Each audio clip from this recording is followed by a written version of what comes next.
Good morning, dear students. All of you are most welcome on this online teaching. Today, I would like to go further. आज हम आगे चर्चा करेंगे the same chapter. Today is 7th of this month. With the best wishes of the day, I would like to go further. You will see in your book, open your book at the right page, and let us start our teaching. और आज का जो passage है, 5वां passage है, उसको देखें आप, 5 पार्टों में बटा हुआ है ये लेसन.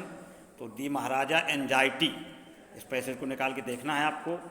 जहाँ से पैसेज है वहाँ से देखना है. The Maharaja anxiety reached a fever pitch when there remain just one tiger to achieve his tally of 100. कहने का मतलब है राजा की जो महाराजा की जो चिंता जुनून तब बन गई जब 100 की संख्या प्राप्त करने में मात्र एक बाघ की कमी रह गई. क्योंकि द टाइगर किंग ने पहले से ही 99 टाइगर किल किए थे, मारे थे. तो अब चिंता और जुनून सवार हो गया जब नज़दीक पहुंच गई 100 के. तो he had this one thought during the day and the same dream at night. कहने का मतलब है यही स्वप्न उनके अर्थात महाराजा के मस्तिष्क में सारे दिन छाया रहता था और रात में भी यही स्वप्न आता था.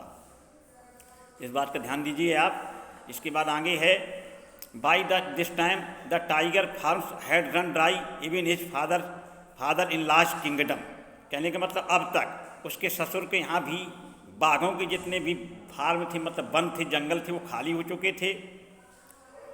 It became impossible to locate tiger anywhere. कहने का मतलब किसी जगह टाइगर का पता लगाना, स्थिति का लोकेट माना होता है स्थिति का पता लगाना. तो इसी समय टाइगर का पता लगाना कहीं पर भी बड़ा मतलब असंभव हो गया था. यट फिर भी only one more was in needed, फिर भी एक बाघ की और ज़रूरत थी.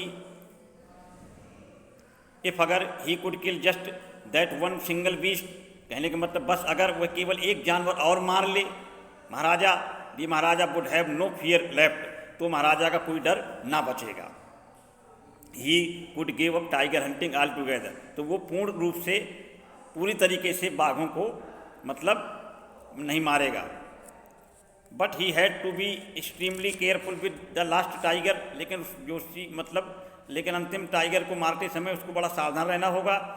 What had the late chief astrologer said, जो स्वर्गीय प्रमुख जोशी ने कहा था, even after killing 99 tiger the maharaja should beware of the 100. 99 बाघ मारने के पश्चात भी महाराज को 100वें से सावधान रहना चाहिए. ट्रुथ्स एनफ, काफ़ी सच है. The tiger was a savage beast after all. कहने का मतलब आखिर बाघ एक जंगली जानवर था. It seemed easier to find tiger milk that a live tiger. कहने का मतलब है जंगली जानवर था. One had to be wary of it. Wary mean होता है सतर्क रहना, किसी को भी इससे सतर्क रहना चाहिए. But where was that 100 tiger to be found. लेकिन ये 100वां बाघ कहाँ मिलना था. It seemed easier to find tiger's milk that a live tiger. कहने का मतलब बाघ जिंदा बाघ के स्थान पर लगता था कि बाघ का दूध मिलना अधिक आसान था. 10 इस प्रकार नेक्स्ट पैसेज द महाराजा. अगले पैसेज को देखेंगे प्रिय विद्यार्थियों अगले पेज में. तो उस पेज में देखिए लिखा हुआ है बट, यानी लिखा है 10 द महाराजा. यहाँ से लिखा हुआ है 10 the Maharaja was sunk in gloom. इस प्रकार जो महाराजा थे वो उदासी में डूब गए, दुख में डूब गए. But soon came the happy news. लेकिन बहुत जल्दी ही एक सुखद समाचार आया, विच मान जिसने डिस्पेल्ड दैट ग्लूम, जिससे उस राजा की जो उदासी थी, दुख था, वो क्या हो गया, मिट गया. उसने मिटा दिया उस अच्छे सुखद समाचार ने. In his own state sheep began to disappear frequently from a hillside village. कहने का मतलब है उनके अपने ही राज्य में एक पहाड़ी गांव से भेड़ें जल्दी गायब होने लगी. आगे चलते हैं. It was first ascertained that. कहने का मतलब पहले ये सुनिश्चित किया गया कि this was not the work of Khadir Miyan Sahab और वीर स्वामी नाइकर का तो ना था. कहने का मतलब पहले ये सुनिश्चित किया जाए कि कहीं इन दो लोगों को हाथ तो नहीं है भेड़ों के गायब होने में, खादर मियाँ साहब का या वीर स्वामी नाइकर का. ये तो both famed for their ability to swallow sheep whole, क्योंकि जो दोनों ये हैं, ये दोनों भेड़ों को पूरी निकल जाने के लिए प्रसिद्ध थे। सेवरली निश्चित रूप से ए टाइगर वाज एट वर्क, कहने का मतलब जो टाइगर है निश्चय ही ये काम किसी बाघ का था। The villagers ran to inform the Maharaja, गाँव वाले महाराजा को सूचना देने के लिए दौड़े। The Maharaja announced 3 year exception, माने कर मुक्त करने को, छूट देने को एक्सेप्शन कहते हैं, from all taxes for that village and set out on the hunt at once. कहने का मतलब है कहने का मतलब है महाराजा ने उस गांव को 3 वर्ष के लिए सारे करों से मुक्त करने की घोषणा की और तुरंत शिकार के लिए राजा ने प्रस्थान कर दिया, मतलब चल पड़े।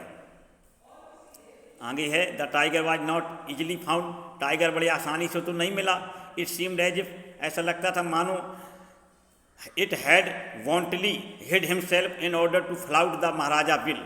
कहने का मतलब है कि लगता है कि मतलब टाइगर ने अर्थात बाघ ने इन अपने आप को जानबूझकर छिपा लिया था ताकि महाराजा की जो इच्छा है उसका मजाक उड़ सके।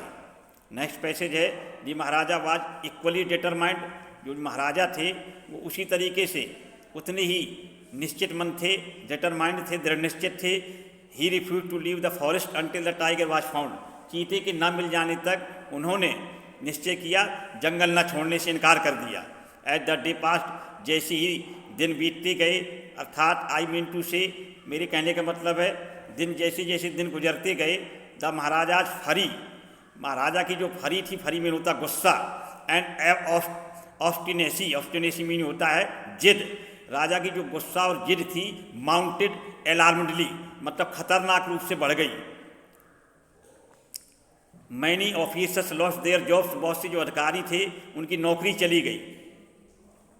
नेक्स्ट है ऑन वन डे, माने एक दिन, when his rage was at his height, एक दिन जब राजा यानी महाराजा का जो क्रोध था वो चरम सीमा पर था, तो दी महाराजा कॉल्ड द दीवान, तो महाराजा ने दीवान को बुलाया, and ordered him to double the land tax forthwith में होता है इसके आगे। कहने का मतलब दीवान को बुला के राजा ने आदेश दिया कि जो टैक्स है वो तुरंत ही, ज़मीन का जो लगान है वो तुरंत ही दोगुना कर दिया जाए। तो आज की चर्चा यहीं तक होगी इस ऑनलाइन वीडियो में। पूरे विद्यार्थियों मीनिंग्स लिखने हैं, जहाँ तक पैसेज मैंने पढ़ाया, और उसको रजिस्टर मेंटेन करना है। आगे चर्चा आगे आने वाले समय पे होगी। और पुनः आपको एक बार आज के दिन की शुभकामनाएं। With the best wishes of the day, be happy, be safe, stay home. Once again, good morning to all of you. Have a nice day.